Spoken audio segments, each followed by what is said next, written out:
Bon, c'est avec joie que je commence cette session de pratique d'apprentissage du shiatsu. J'ai quelques idées à vous passer. Bien sûr, vous apprenez le massage shiatsu, les points, les méridiens, les positions. Mais vous préparez en fait à quelque chose de bien plus grand. Vous vous préparez à être des accompagnateurs de gens. Vous vous préparez à être des coachs, des guides, des confesseurs, des confidents, des amis de plein de gens. Je le sais puisque je le vis, je le pratique.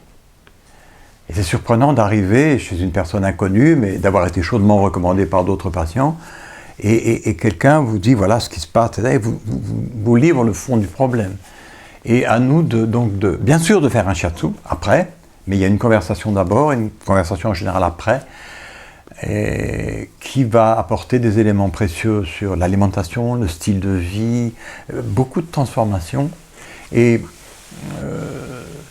je maintiens un prix relativement accessible, même très accessible, pour que les personnes fassent une série de travaux avec moi, que je puisse les accompagner dans un temps long et que je puisse enseigner cette quantité de choses qui sont utiles pour vivre. Donc vous allez être des aides des personnes dans leur chemin de vie.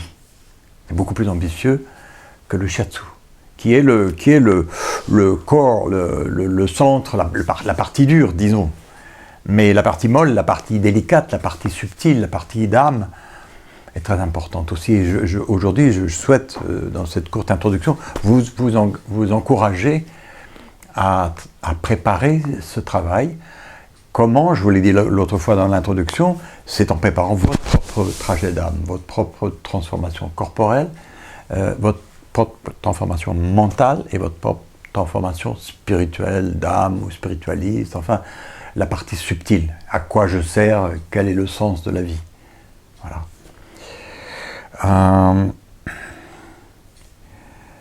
Donc il y a toute la partie corps, qui est, je vous le livre tel que je le sens maintenant, après toutes ces recherches, études, la compréhension que j'ai petit à petit construit en écoutant les maîtres dans les bouquins sous forme sèche, et puis les maîtres vivants sous forme de nombreux cours, hein, et j'ai eu 5 maîtres importants, je vous en parlerai un jour. Donc, le corps est à soigner comme un véhicule. Les gens s'identifient en général avec leur corps. Moi, ils disent moi, ils désignent leur corps. Les Occidentaux disent moi en montrant le thorax. Les Africains, j'ai lu, qui disent moi en montrant le foie. Et d'autres peuples se disent moi, je ne sais pas, en montrant d'autres parties. En tout cas, il y a une forte identification au corps physique, qui chez beaucoup de gens est exclusive, d'où la peur effroyable de la mort, puisque tout s'anéantit apparemment. Une compréhension basée sur l'étude de toutes les religions de cette planète, des plus éloignées aux religions monothéistes qui nous sont plus proches, le christianisme, l'islam et le judaïsme, et les religions donc plus lointaines aussi, vont toutes vers une compréhension que la vie ne s'arrête pas à la mort. Il y a différentes versions, mais qui se ressemblent d'une certaine manière. Et elles sont soutenues par l'intuition que chacun a que c'est pas possible que ça se termine de cette façon-là. Et on voit depuis la préhistoire, depuis le néolithique, depuis que la glace a commencé à fondre, il y a 10 000 ans, après la grande glaciation, qui a duré de moins 13 000 à environ moins 10 000, quand tout redevient beau, quand le réchauffement permet la vie de nouveau, les gens redécouvrent l'agriculture, l'élevage, etc. Et dans cette rénovation, on voit déjà qu'on enterre les morts avec leurs objets, leurs armes, leurs chevaux, même parfois, etc. Donc il y a une compréhension qu'il y a quelque chose. et même des provisions dans les tombes égyptiennes pour l'au-delà. Donc il y a une intuition qu'il se passe quelque chose. Donc cette vision nous permettrait d'avoir le corps comme un véhicule, un très beau véhicule. Vous venez d'acheter une voiture neuve, vous la bichonnez, vous faites attention, vous faites les manutentions, ou une moto bien sûr, enfin un véhicule, de ces véhicules luxueux qu'on a aujourd'hui. Vous faites la manutention tous les X 1000 km, je ne sais pas quoi, vous regardez votre carburateur, vos pneus, vos freins, vos plaquettes, etc.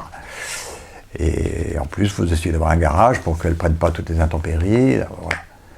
Et le corps, c'est un véhicule de cette façon-là. Un très beau véhicule dont vous avez participé à la construction. Bébé, vous avez orienté votre développement dans une certaine manière. Votre âme pilotant, j'utilise le mot âme, disons, on va dire le logiciel, comme le logiciel qui tourne dans un ordi. L'ordi peut être jeté à la poubelle, mais le logiciel existe. Si je jette mon ordi, Windows 10 va continuer à fonctionner partout. Donc, on a là une notion déjà qui a quelque chose de plus. Alors, le subtil qui est juste au-delà du corps, c'est le mental. Donc, là aussi, nous aurons à orienter nos gens à filtrer les nourritures mentales, intellectuelles. Donc, vous avez des gens qui regardent la télé régulièrement, ils regardent le 20h de TF1. C'est intéressant, c'est très bien filmé, les gens font leur travail, mais c'est une vision à travers un tout petit trou de serrure de la réalité. Donc c'est une vision très incomplète. On peut avoir d'autres sources. Vous pouvez aller, plutôt que de la télé, moi je fais ça, je vais chercher les auteurs qui me sont chers, que j'admire, sur YouTube. En général, un auteur moderne que vous avez aimé, un bouquin qui vous a plu, tapez son nom sur YouTube, il a fait des vidéos. Et là, vous assistez à des conférences délicieuses. Bon. Et j'ai toute une liste, vous les trouvez dans mon site YouTube, vous avez mes favoris accessibles, donc tout ce que je potasse est là. Donc à vous de suivre la trace pour éduquer votre YouTube et que vos robots de Google soient à votre service d'une façon admirable en vous captant, comme des, comment est-ce qu'on appelle ça, des rabatteurs, des chiens rabatteurs qui vous rabattent le gibier vers vous. Eh bien, les robots de Google, l'intelligence artificielle, tout à fait utile, va vous rabattre des choses intéressantes qui ressemblent à ce que vous avez déjà potassé, mais que parfois vous n'aviez pas eu connaissance. Donc ça, éduquez votre mental, nourrissez votre comprenette, votre moulinette mentale, avec de très belles choses où vous dites « Ah, mais c'est pas du tout une catastrophe, attendez, il y a des changements qui sont douloureux, mais c'est extraordinaire ce qui est en train de se passer. » Et c'est extraordinaire ce qui est en train de se passer. C'est un très beau moment, difficile, mais c'est un très beau moment. Très beau moment, la cause circonstancielle de ces jours-ci, et là, à une échelle plus grande, la transformation de la société telle que nous en sommes les acteurs, niveau mental. Donc filtrer ce qui rentre dans le cerveau, comme on filtre, qu'on fait gaffe à ce qu'on met dans sa bouche et dans son ventre, et dans son tube digestif et dans sa flore intestinale, eh bien ça va déterminer votre stature physique, votre bien-être physique. Ce que vous mettez dans votre mental va aussi déterminer. C'est pas seulement les bouquins, les vidéos, etc., les films, la culture, mais c'est aussi les gens. Donc on a tous connu des époques où on ne voit plus machin parce que c'était des saouleries à n'en plus finir, c'était je sais pas quoi, une connerie dans laquelle vous ne participez plus, et on change d'amis. Et par contre, viennent des amis nouveaux qui se passionnent pour des choses qui sont nouvelles pour nous aussi. Donc là aussi, c'est un élément. Il y aura certainement d'autres facteurs dans le plan mental que nous changeons pour nous, thérapeutes, et que dans une simple conversation, nous pourrons orienter les patients, les clients, on va les appeler les clients, nous sommes des coachs, nous pourrons les orienter à partir de nos propres recherches. Et puis le troisième étage de la fusée, c'est-à-dire le satellite lui-même, c'est-à-dire quelle est votre très haute fréquence. cette partie de vous, cette partie de nous, qui perdure. Quand on enlève le corps, quand le véhicule va à la casse, parce qu'il a bien servi, ou parce qu'on n'en a pas pris soin et on l'a cassé, c'est bête, mais bon. Quand ce véhicule est remis au stock de matériaux, tout continue.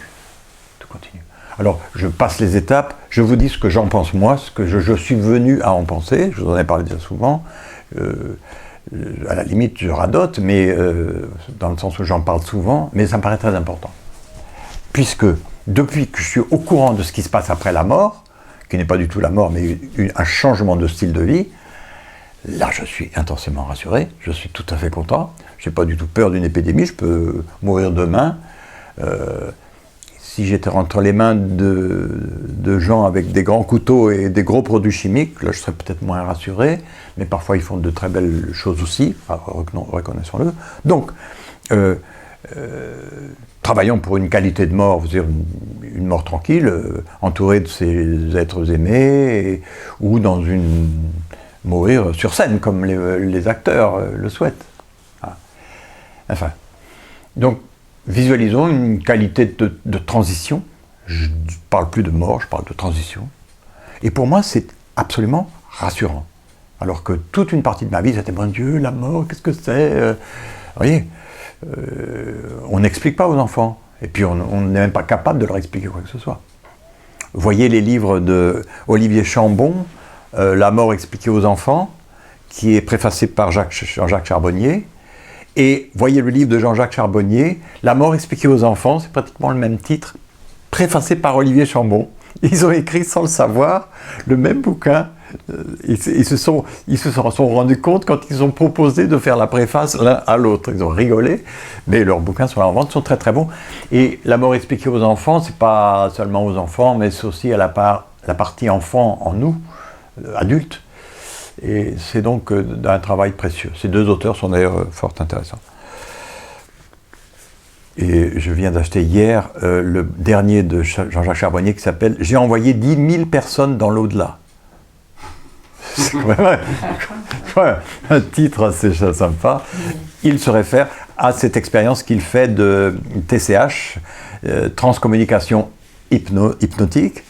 Il met les gens sous une légère hypnose, c'est-à-dire une relaxation très profonde, par groupe de 40 personnes, dans un grand hôtel, dans des grands fauteuils, et il les met sous hypnose, et il les fait prendre contact avec leur chair défunt, avec des zones extrêmement intéressantes d'une autre bande de fréquences. Hein. Si vous avez un petit récepteur qui est seulement les modulations d'amplitude, les vieilles radios d'autrefois, vous avez raté la FM. Et la FM, c'est où toutes les bonnes radios sont, la qualité hi-fi. Le monde de l'au-delà, c'est juste l'au-delà de cette fréquence-ci. Voilà. Alors, c'est pas une chose à croire, c'est une chose à potasser.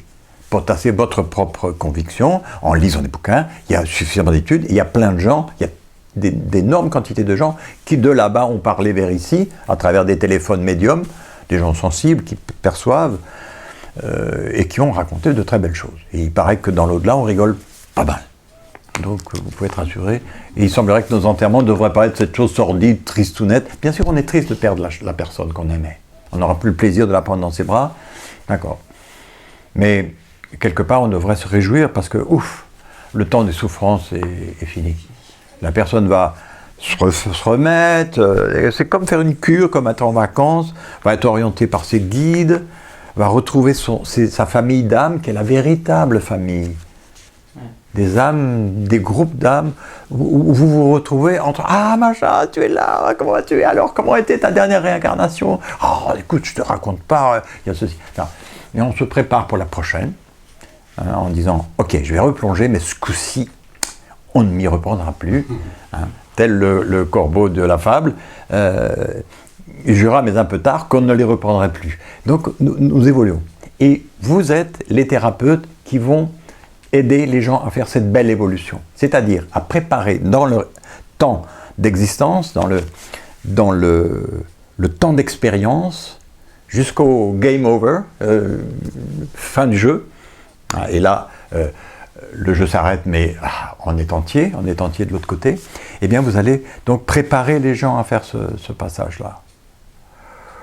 Je ne parle pas de la vie après la vie à mes patients dès la première session. Il faut déjà établir un lien de confiance, qu'ils voient que je ne suis pas totalement cinglé, mais que j'ai une douce folie à leur voir. Et après, ils se rendent compte que j'ai une grande sagesse, enfin une information. J'ai potassé la question. Je ne peux plus rentrer dans mon salon, dans ma petite maison bretonne, puisque c'est plein de livres, même sur le sol, des piles et des piles et des piles. Il faut que je range ça. Ça devient critique, mais ce sont des livres pratiquement entièrement sur l'au-delà, ce qu'ont dit les médiums, ce que disent les traditions de différents peuples. C'est très intéressant. Je ne potasse pratiquement que ça, et les points de shiatsu de la dernière 10 années. D'accord ? Donc vous êtes ces préparateurs-là, sur ces 3 plans, physique, mental et spirituel. On va dire spirituel, c'est dangereux comme mot, puisqu'on a l'impression que la religion, Dieu. On a fait de Dieu un espèce de personnage, grave erreur. Il faut renouveler la vision de l'univers, la vision du monde. Bon. Je vous laisse faire à votre style et le passer à vos patients. Un autre élément, une autre idée que je voudrais passer, j'en ai 3 à vous passer, c'est la transmission à distance. C'est le 2e chapitre du bouquin que je termine en ce moment. C'est le contact d'âme à âme. Aussi bien chacun ici, je sais, vous avez déjà réfléchi à cette chose-là, vous pratiquez sans le savoir et en le sachant aussi. Nous communiquons avec des gens. Vous avez tous eu l'expérience vécue de... Bon, le classique, c'est de penser à machin. Ah, machin, ça fait des années que je ne le vois pas. Le téléphone sonne. Et bien sûr, c'est machin qui vous appelle après 2 ans d'absence. Et vous dit, ah, mais j'étais justement en train de penser à toi. C'est-à-dire, vous avez reçu le message de la fréquence. C'est des fréquences comme celle du téléphone portable. On ne sait pas encore exactement quelle est l'exacte fréquence. Mais c'est simplement une fréquence sur le spectre électromagnétique, c'est tout. Il n'y a pas d'au-delà, il n'y a pas de mystère, il faut potasser. Je veux dire, au XVe siècle, on ne connaissait pas l'électricité, sauf les éclairs des orages, on croyait que c'était Dieu qui était fâché, etc. Et puis après, on a découvert qu'il y avait un truc qui s'appelle l'électricité, et tout un monde qu'on utilise en ce moment. Au XIIIe siècle, on ne connaissait pas les microbes, les bactéries, les virus, etc.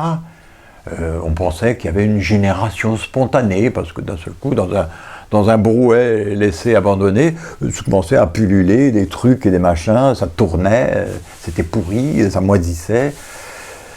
Eh bien, on s'est rendu compte que ce n'est pas du tout une génération spontanée, il y a des virus, des bactéries, tout un monde que aussi on a découvert récemment. Donc il nous reste tout un monde qui est celui de l'au-delà, juste l'au-delà de la fréquence habituelle. Mais déjà, votre ordinateur, il traite 800 000 opérations par seconde.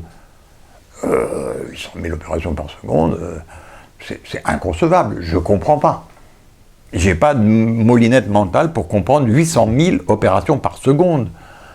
Pourtant, il le fait. Hein, et des vibrations, etc., des fréquences absolument hallucinantes, mais qui pourtant sont là. La vitesse de la lumière et toutes ces choses-là. Donc, reconnaissons qu'il y a tout un monde auquel nous pouvons accéder. Et moi, je vous encourage à développer ce sentir, cette capacité de communication, développez-la avec les animaux. Si vous n'avez pas d'animaux, il y a des insectes, il y a des oiseaux. Hein. Posez-vous la question, à quoi il pense en ce moment? Et vous dites, ah ouais, il a vu qu'il y a une petite graine là, il s'approche, il va y aller. Et il y va. Entraînez-vous avec les plantes. Que ressent cette plante en ce moment? Les plantes, c'est des gens comme vous et moi. C'est des êtres, c'est du vivant. C'est le divin dans toute sa force, avec l'intelligence des racines, des feuilles, de la photosynthèse, etc. Lisez les bouquins, vous les avez lus, j'imagine, de La vie secrète des arbres, etc.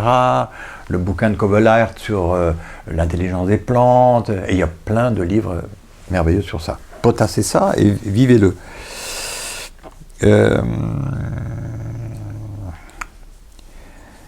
Donc, cette communication, vous allez pouvoir la pratiquer dans le silence avec vos patients. Le shiatsu, c'est quand même 1h15, 1h30, une bonne heure en tout cas, de contact silencieux avec la personne. Hein? Si la personne commence à parler, blablabla, qu'elle a pris beaucoup de café, qu'elle est dans le mental intégralement, le café active votre cortex. Le cortex, c'est la moulinette très utile qu'on a construit dernièrement dans ce cerveau quand, après la glaciation, on a eu à résoudre plein de trucs. Il fallait des habitations, il y avait le froid, donc il fallait créer des vêtements, des armes, des munitions, des provisions, etc. Donc on a créé des petits neurones très courts, c'est la matière grise, et c'est le cortex. Donc c'est utile, ça nous a fait survivre, mais maintenant, vous passez à l'étape suivante, et ce que vous développez dans votre cerveau, c'est les lobes frontaux. Les lobes frontaux, c'est le lieu de la décision, c'est le lieu où vous planifiez votre destin. C'est aussi le lieu de l'affection. Il y a eu une expérience curieuse. Comment s'appelait le gars? Un jeune gars au 19e siècle, fin du 19e siècle, je crois, au début du 20e siècle, il travaillait dans la construction de lignes de chemin de fer aux États-Unis. Et, pour faire court, il creusait des trous dans les rochers pour mettre des barres de dynamite et faire sauter les gros rochers, pour petit à petit les fragmenter jusqu'à finalement avoir des petits rochers qu'on pouvait enlever et faire installer la voie ferrée. Un jour, à un moment, c'est l'heure de la pause, hop, le break, tout le monde lâche tout de suite, là, les outils, puis pause, café, biscuits, tout ça. Et quand le gars en question revient, il continue son trou avec la barre de mine qui fait ces trous. On voit quelquefois quand les rochers ont été sautés, on voit le cylindre de la barre de mine qui a créé un trou. Il reprend son trou où il était et il y va gaiement, mais un collègue avait mis une cartouche de dynamite déjà au fond de ce trou pour avancer le travail. Et lui ne le savait pas. Résultat, il est là, et paf, la barre de mine lui traverse le cerveau en lui dégommant, en lui détruisant le lobe frontal. Normalement, il mourrait, quoi. Mais les collègues ont pris soin, ont réussi à arracher cette barre de mine de son cerveau. L'hémorragie n'a pas été fatale et le gars a survécu et a continué à travailler. Mais, curieusement, on avait constaté un changement de personnalité.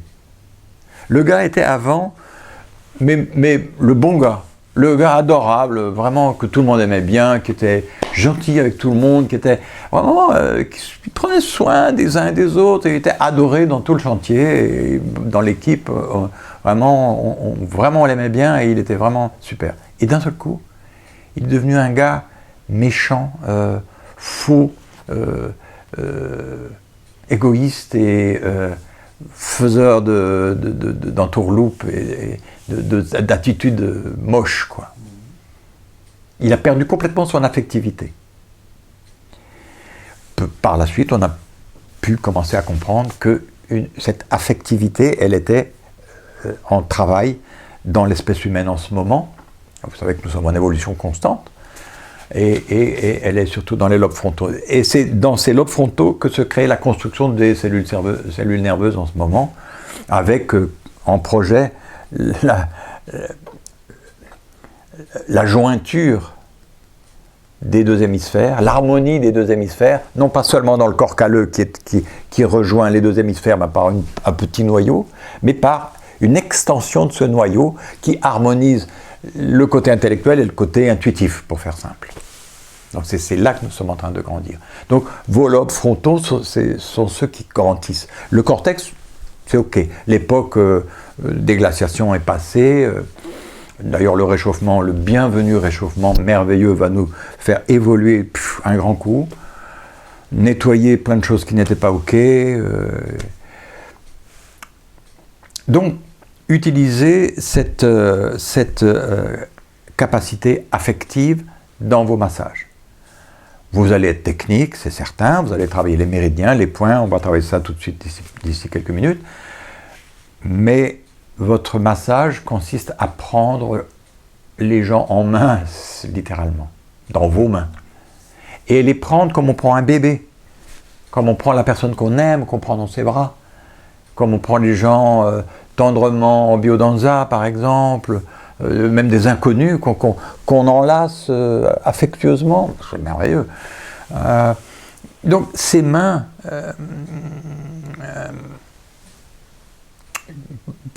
qui sont le prolongement d'une belle science, que vous potassez dans les livrets que je vous fais, dans les bouquins que je vous engage à lire. J'ai apporté un bouquin d'ailleurs sur lequel vous jeterez un œil tout à l'heure, avec une bonne explication des points et des lignes des méridiens. Mais ces mains doivent avoir un toucher rond, un toucher affectueux, un toucher tendre, sensuel, sans être sexuel. À aucun moment le chatouillet est sexuel, mais je vous engage à être délicieusement sensuel, à prendre avec douceur. La personne va sentir « Waouh, qu'est-ce qu'il prend soin de moi, génial, comme il a reposé ma jambe, waouh, comme il tient ma tête ». Et c'est ce que nous allons voir dans cette journée d'aujourd'hui. Le chatou termine par la tête, cette chose précieuse. Il y a des points sur la tête, des points sur le visage.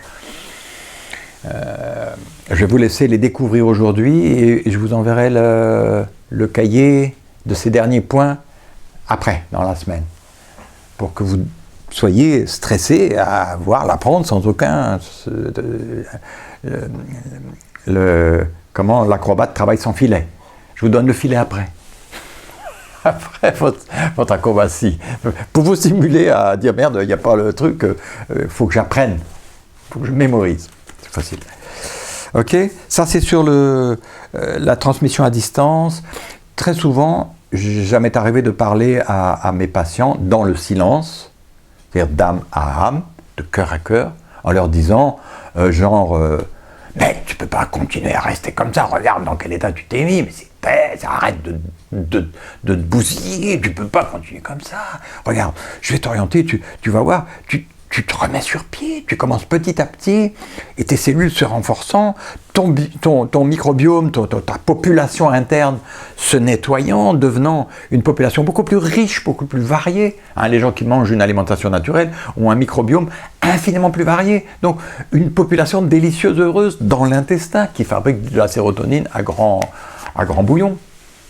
Qui, elle, sérotonine, va donner au cerveau une vision du genre « Ah mais attends, c'est pas si mal que ça, mais c'est merveilleux ce monde, regarde tout ce qu'on a fait déjà, mais attends l'évolution, bien sûr l'humanité est en difficulté, mais regarde comment on a évolué, c'est formidable. » Vous voyez? Donc tout ça, ça a ses racines là où nous avons nos racines, dans l'intestin. Okay, donc ce contact d'âme à âme, vous pouvez le faire, vous le ferez intuitivement et vous le ferez même volontairement, de façon à changer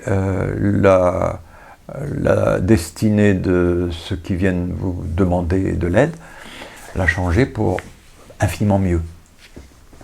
Et si vous voulez, vous pouvez envoyer votre bénédiction à tout un wagon de métro, si vous le voulez. Là, on va me dire, il délire. Mais non, je ne délire pas. Vous pouvez envoyer du bien-être à quelqu'un qui n'est pas bien, et d'un seul coup, il dit « Bon, alors, ok, bon, allez, ça va aller. » Et vous dites « Tiens, ça va passer. » Comme une douche de bien-être, un peu ces douches de bien-être qu'on donne en biodanza, où d'innombrables mains viennent glisser le long du corps, et la personne qui reçoit fond d'aise, de délice. Okay. Dama. Qu'est-ce qu'il y a à dire encore? Alors, conduire le corps, c'est comme une voiture, c'est comme votre voiture. Donc, quand un adolescent se propose de conduire des voitures, il faut qu'il passe son permis. Donc il va apprendre plusieurs choses. D'abord, comment manipuler la voiture, alors les vitesses, le frein, peut-être vous avez souvenir de cette toute première fois, les mares, les vitesses, purée, oh là là, je vais jamais y arriver, le frein, l'accélérateur, c'est lequel et tout. On a, je vais dire presque bébé, enfin enfant, on a eu cette découverte. Donc c'est une métaphore pour indiquer que nous devons apprendre à nos patients à prendre soin de leur véhicule corps, à apprendre à le piloter, pas mettre n'importe quel liquide dedans, pas mettre n'importe quel solide dedans, et encore ce solide le mâcher, le produire, le transformer, etc. Et puis, le jeune homme qui veut conduire des voitures, il va apprendre aussi le code de la route. Il faut faire attention, comment, etc., les priorités, les panneaux, comment conduire bien. On connaît des gens qui conduisent mal et des gens qui conduisent bien. Et les gens qui conduisent mal sont dangereux pour eux-mêmes et puis en même temps dangereux pour les autres. Donc nous allons aussi enseigner à la personne à conduire, pour continuer la métaphore véhicule-corps, disons, apprendre à déplacer son corps dans de beaux endroits, dans de belles ambiances. Et là, nous pouvons, à partir de notre propre expérience personnelle, vous allez pouvoir donc orienter les gens et pour qu'ils arrivent à destination. Et c'est quoi la destination pour une personne qui est vivante dans cette société actuelle? C'est l'évolution, c'est se transformer. Et pour conclure avec ce avec quoi j'ai commencé, c'est-à-dire la compréhension que la vie est longue durée, pour ne pas dire éternelle, parce que ça c'est difficile à comprendre, mais je vous engage à potasser la question. Cette partie éternelle de votre vie, si vous petit à petit vous commencez à prendre conscience de ça, vous allez aussi savoir, en potassant les textes et mille choses, ça peut être le cas d'un cours, d'une causette, d'un dialogue ultérieur, mais vous allez savoir, cette chose qui pour moi était fondamentale, c'est que je l'emporte au paradis, tout ce que j'ai étudié. Tout ce que j'ai réussi à transformer en moi, à améliorer dans mon comportement, à corriger dans les erreurs ou les choses moches que j'ai pu faire. On en fait tous, des erreurs contre soi-même, contre autrui, sans en rendre compte, etc. On a tous évolué, bravo. Si vous êtes là, vous êtes en plus en train d'étudier un art magnifique et que j'ai plaisir à vous passer, que moi-même je l'ai appris auprès de mes maîtres.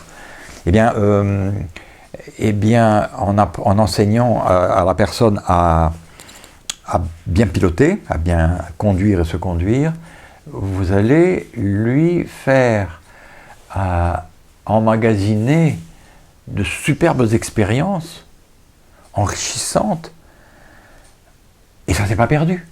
Ce qui angoisse les gens avec la mort, c'est qu'on leur a rien dit. On leur dit qu'ils vont tout perdre. Alors pourquoi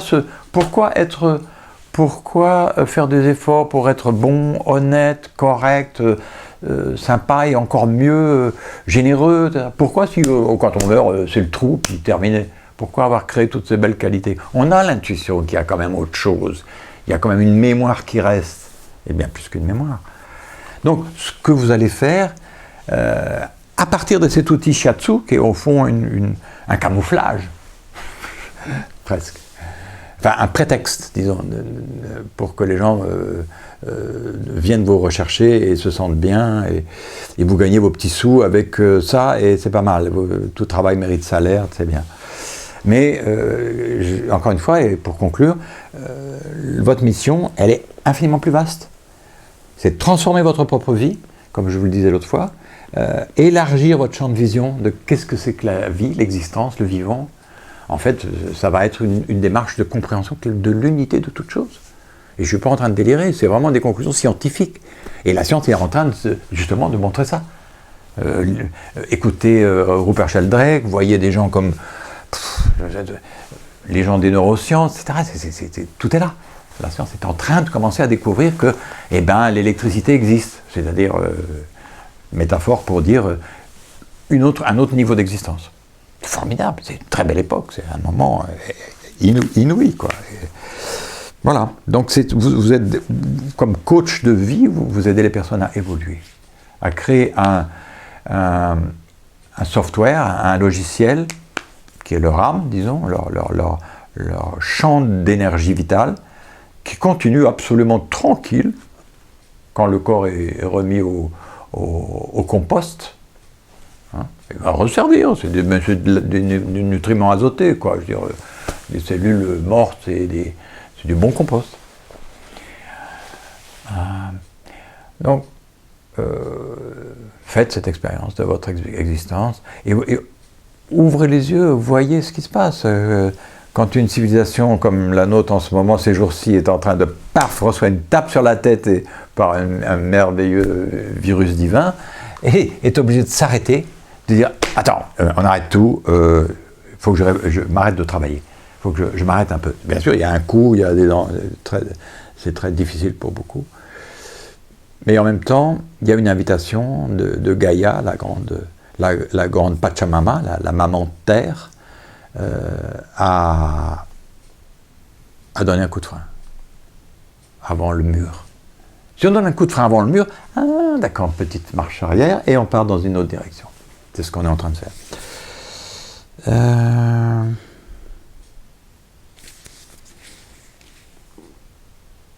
Donc au fond, c'est un élargissement de la perception de la réalité, qui est à faire pour vous, qui se fait, que vous le veuillez ou non, mais vous pouvez le faire plus facilement, et puis vous le ferez, vous proportionnerez, vous donnerez cette facilité à vos patients, et vous découvrirez, vous pourrez leur montrer que leurs bobos, leurs problèmes, leurs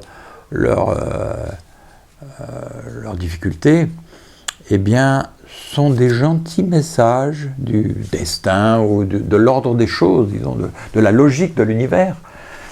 Parce que l'univers lui aussi a un software, un logiciel. Il tourne sur une certaine machine, sur une certaine logique.